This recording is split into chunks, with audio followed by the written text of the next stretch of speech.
19 countries, one currency. And now Europe is marking 20 years of the euro. It's been a rollercoaster couple of decades for the single currency. For some, the euro has been a stabilising factor for the continent.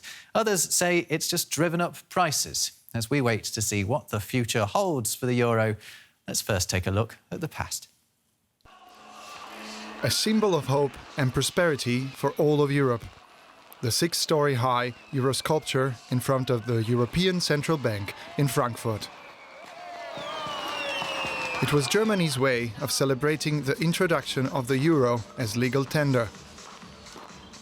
Since then, Europeans don't have to exchange notes and coins when traveling within the eurozone.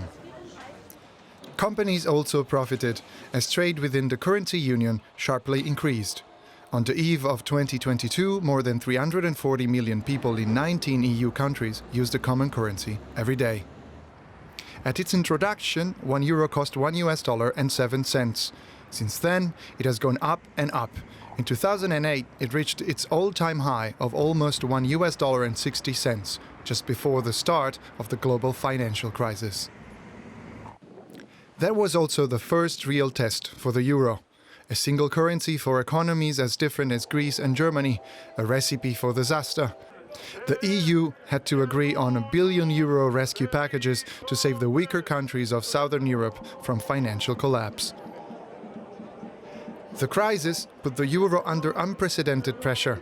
Speculators tried to cash in on the failure of the common currency. In 2012, the president of the ECB spoke words that would go down in history. The ECB is ready to do whatever it takes to preserve the euro. And believe me, it will be enough. The ECB was pushing the envelope, and it worked. The euro survived the financial crisis. Today, a tough new test. The corona pandemic lockdowns have placed a heavy burden on the national budgets of the euro countries. In 2020, they took on joint debt for the first time ever. The big winner of this summit. Critics of the euro say this move makes financially weaker countries a burden on those with stronger economies. Many others, however, still see the euro as the best opportunity for the European Union countries to grow even closer.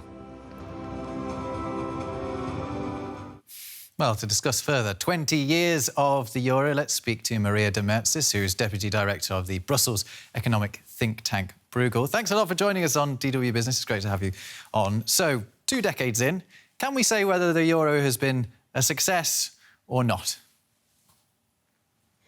Yes, of course. I think the euro has been a big success, actually. And a way of thinking about this is to imagine how countries, small countries, but also big countries, would have weathered the 2 big crises that we've seen in the past 20 years had they been alone. I think that's a very important thing to try and contemplate as sort of a thought experiment.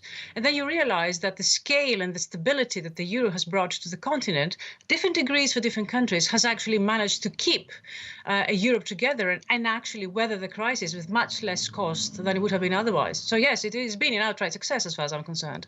But as you just mentioned, the impact of it has varied between countries. Have there been winners and losers from the last 20 years? I think it's important to appreciate that not all countries joined the euro, indeed the EU, for the same reasons. To the extent that one can have a distinction between the North and the South, and I'm very reluctant to make these types of comparisons because they're never really accurate. But let's say, for the sake of conversation, we divide the continent in these 2 blocks. The northern countries are more open countries, so they are the ones who are looking for greater markets. So the prime motivation for the northern part of Europe to join the EU is to expand their markets, both domestically meaning in Europe, but through scale also internationally, globally. And that, of course, the euro provided amply to countries of the north.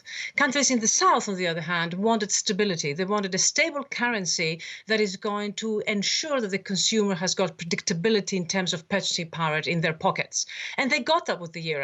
So, yeah, to that extent, if you sort of think about the motivation why every country joined the EU, then all of them had something to win from. The adjustment to the euro hasn't been easy for all countries. That, I think, is important. Countries in the south found it a lot more difficult to adapt simply because their economies are a lot more inflexible. But I think even countries in the south have found the stability of the euro to be an absolute success. It's survived 2 decades and it's got through various crises, but there is another one on the way as the Eurozone recovers from the pandemic. How well set is the euro to get through that?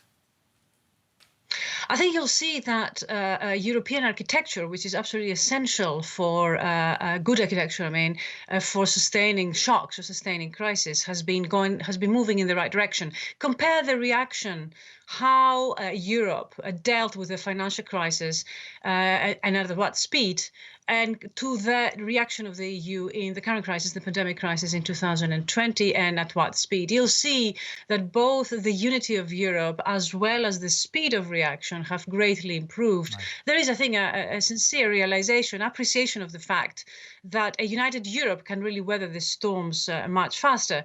There are very important discussions in 2022 when it comes to architectural issues. I'm thinking mostly of the fiscal pact that can really help increase the resilience of the continent.